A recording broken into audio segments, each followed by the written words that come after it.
안녕하세요. 오늘은 스마트폰 과외존 예방 강의 폰을 든 학생이요 반응하라 마지막 시간입니다.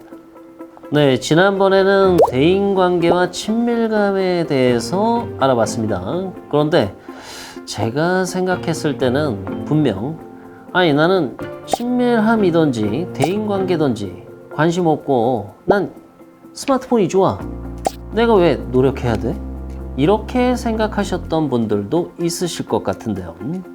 네, 그래서 오늘은 특별히 우리가 왜 앞에서 배웠던 방법들을 시도해 볼 가치가 있는지, 그럴 이유와 필요성에 대해 알아보고 공감해 볼 수 있는 시간을 준비했습니다.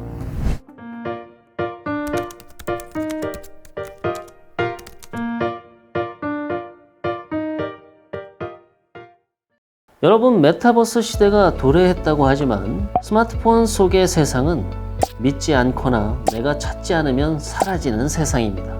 반대로 우리 실제 세상은 믿지 않아도 사라지지 않는 현실이죠. 여러분도 아시다시피 이곳이 우리가 사는 실제 세계이자 가상이 아닌 현실입니다. 이렇게 스마트폰을 사용하면서 살아간다는 건 일상과 스마트폰 사용을 늘 타협하고 조절해야 하는 과제처럼 느껴지는데요. 그렇다고 스마트폰을 아예 사용하지 않는 것보다는 균형을 잘 맞추는 것이 스마트폰 과의존을 현명하게 극복하는 방법이라고 생각합니다. 사실상 스마트폰 속에서의 대인관계는 각자의 개인이 추구하는 디지털 세상으로 향하는 것이라고 볼 수 있습니다. 실제 현실보다 더 만족을 줄 수 있지만 사실상 믿지 않으면 사라지기에 그만두면 그만둘 수 있죠. 또 스마트폰 사용과 나의 일상이 타협하려면 일상에서의 대인관계를 위해 앞에서 배웠던 여러 가지 방법들을 기억하고 실천해야 과의존을 피할 수 있겠죠.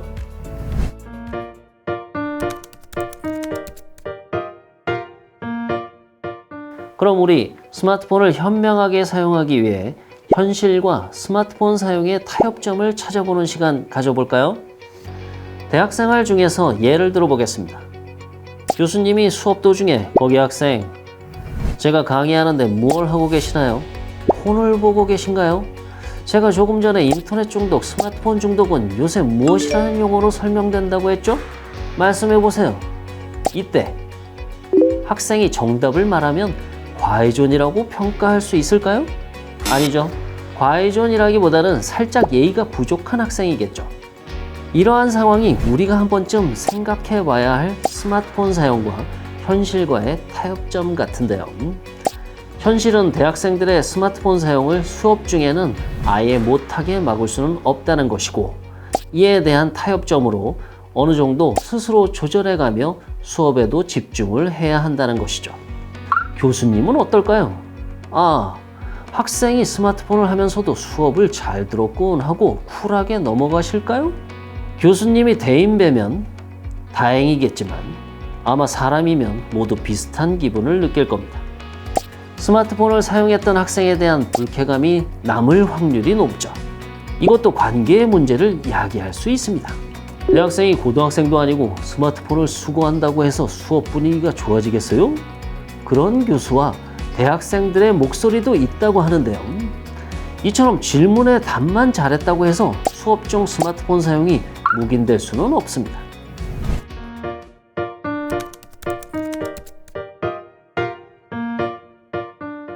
네, 이번에는 과의존 대처 방법 중 하나인 반응하기에 대해서 배워보겠습니다. 이 반응하기가 어떻게 과의존을 대처하는 방법인 거지? 할 수 있지만 전에 배웠던 내용을 되짚어보면 금방 이해가 가실 겁니다. 이번에는 올바른 반응 방법에 대해서 알아보겠습니다.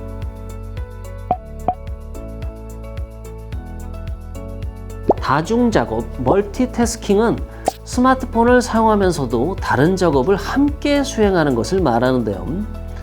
이런 사람을 보고 너 멀티 잘한다 이렇게 말하기도 하죠. 여러 일을 처리한다는 개념입니다. 학교 강의실에서 수업과 병행하며 스마트폰 사용이 가능한 상태, 일상생활에서 TV를 보면서도 스마트폰도 함께 사용할 수 있는 상태를 말합니다. 이는 다중적인 처리를 해낼 수 있다는 장점이 있지만 효율과 몰입도가 떨어지고 스트레스를 겪게 되는 단점이 있습니다. 스마트폰을 멀리 할 수 없다면 이렇게 다중 작업을 함으로써 상대방을 의식하고 있다는 것을 보여주어야 합니다.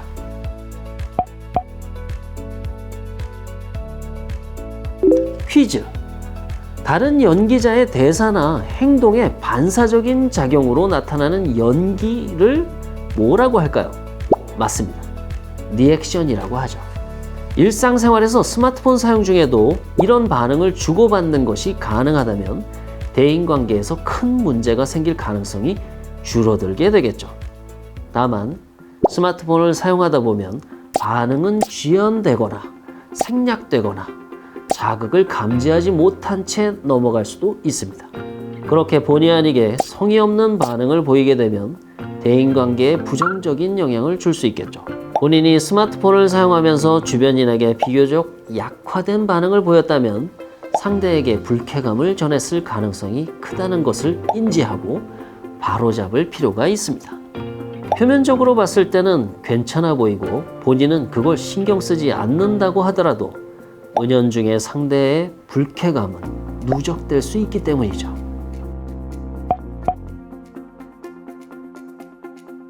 동시 반응은 자극에 대하여 거의 동시적으로 반응하는 것을 의미하는데요.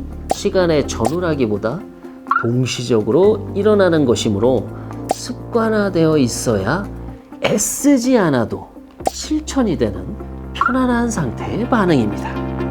예를 들어 스마트폰을 보면서 건널목을 애써 인식하지 않고도 멈춰서거나 주변인이 공간에 출현할 때마다 인식하고 반응하는 것을 말합니다.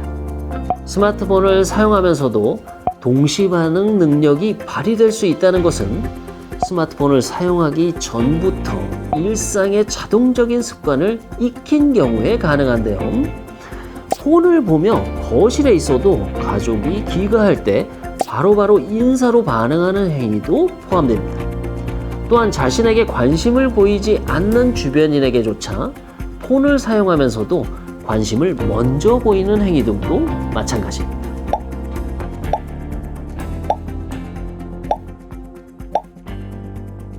정리하자면 대학생의 스마트폰 사용은 위의 반응 유형 중에 본인 스스로가 해낼 수 있는 반응 방식을 택해서 스스로 독립적이고 능동적인 삶을 살 수 있어야 합니다. 정성을 들여서 명확하게 의식하면서 신속하게 반응하는 것. 이러한 반응 역량을 키우는 것은 스마트폰, 인터넷 과의존을 예방하고 대처할 수 있는 좋은 방법이 될 겁니다. 특히 대학생활은 사회에 나가기 전 공동체 연대의식을 미리 경험해 볼 수 있는 조그만 사회이기 때문에 올바른 대학 문화를 형성할 수 있는 태도를 확립할 필요가 있겠죠. 스마트폰, 인터넷 과의존 예방, 스마트폰을 든 대학생이여 반응하라. 마지막 강의 잘 들으셨나요? 대학생, 대학생활. 듣기만 해도 가슴 설레는 단어입니다. 물론 대학생 여러분 생각은 조금 다르겠죠? 대학은 사회에 나가기 전 자신을 다듬을 수 있고 마음껏 실패해보고 경험해볼 수 있는 안전한 울타리라고 생각되는데요. 또 대학 때 맺은 인연들은 사회에 나가서도 영향을 주고받는 사이가 될 확률이 높습니다. 혼밥, 혼술, 마이웨이가 유행하는 이 시대에 대인관계나 친밀감을 주제로 하는 게 조금은 의아하셨을 수도 있었을 거라 생각합니다. 바뀌는 사회에 적응하는 것도 중요하지만 우리 모두 스마트폰과 인터넷 사용으로 인해 정말 중요한 게 무엇인지 가끔은 잊어버릴 때가 있는 것 같습니다. 이번 교육으로 대학생 여러분 한 분 한 분이 인생에서 중요한 걸 찾게 될 수 있다면 정말 기쁠 것 같습니다. 그럼 이만 강의 마치겠습니다. 감사합니다.